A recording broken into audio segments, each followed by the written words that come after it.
তো আমরা মাঠে জমকা খেলতাম এমন অবস্থায় যে একটা রড আমি আমার আরেকটা বাইরে কইছি এত বোঝে না রড কিটা বোঝে না এরা ফাটাইছে চাইছে যে দইরা ও গিয়া ওই যে রডটা ফালাইতে চাইছে ধরে একটু মাথা লাগে স্পার করেছে এই সমস্যা হয়েছে। রডটা কিসের রড? এটা ওই যে বিল্ডিং এর ছাদের রড 400টা।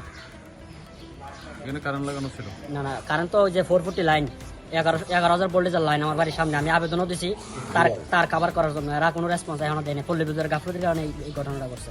আবেদন কতদিন আগে করা হয়েছে? এই 4-5 দিন আগে আবেদন করা হয়েছে। এর আগে একবার একটা এরকম হয়েছে, আমি জানাইছি ওনাদেরকে মৌখিকভাবে যে আমি কাজ করতে পারতেছি না, এরকম ভাবে স্পার্কো একটা লোক হসপিটাল আসছে না, কিন্তু মরে নাই। সেম তারিখ আবেদন করার পর এরা কোনো রেসপন্স নাই। তাদের এক সপ্তাহ এভারেজ আবেদনটা পেতে হবে। ওরা বলছিল যাইবো, এখনো যাই নাই দেখার জন্য। গাফলতির কারণে এই কাজটা। আমার নাম সালমান। ও কি হয় তোমার? আমার চাচাতো ভাই। ওর কি নাম? ওর নাম হচ্ছে অনিক। ওর আব্বার নাম? আবদাল। দেশের বাইরে থাকে? দেশের বাইরে থাকে। আচ্ছা, ওর আরেকটা বিষয় শুনছি, ও নাকি কথা বলতে পারে? হ্যাঁ, ও প্রতিবন্ধী, বাক প্রতিবন্ধী। কোনো সময় কথা বলতে পারে? জন্ম থেকে? জন্ম থেকে। কানেও শুনে না। বলো কিছু বলো।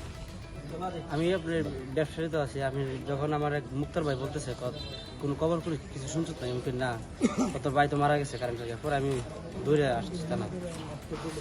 তোমার কি হয়? আমার আপন ছোট ভাই। তোমার কি নাম? এনাম হাসান হাদি। ওর কিছু বলবেন আপনি? আমি আর কি বলবো, আমি তো আমার নাতি নাতি আমি মা করতাম, সেও আমার মায়ের। আমি শুনছি আমার খালাতো ভাই বিলাল ভাই আমার বলছে যে কারেন্ট লেগে মারা গেছে। এরপরে আমি কাজে ব্যস্ত ছিলাম, শরীর বলেছিল প্রচুর করে তাড়াতাড়ি আইলাম। যে পল্লী বিদ্যুতের গাফলতির কারণে আজকে একটা তাজা প্রাণ হারালো।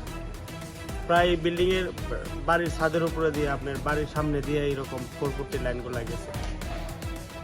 অসচেতনতামূলক ভাবে মানে একটু 19-20 হলে তাজা প্রাণগুলো এভাবে হারায়, আর যাতে কোনো মায়ের কোল এভাবে না হারায়। ভালো ছিল, অনেক ভালো ছিল, কারণ উনি তো আর কথা বলতে পারেন না। সবাই সবাই মহব্বত করছে, মানুষের প্রেম করছে বেশি ও তো আর কথা বলতে পারতো না। সবাই ওরা মহব্বত করতো, গ্রামের বিগ্রামের বাইরের কোনো লোক বাদ নাই, সবাই ওরা মহব্বত করতো। ঈদ আইলে ঈদ করে নিজে মুছছে দইছে এই একলা আর কোলা আছে না। ঈদ আইলে খুবই ভদ্র ছেলে, খুবই ভদ্র ছেলে। খুব ভালো আছে। আপনার কি হয়? আমার বাইশটা হয়, চলতো বাইকের বাইশটা।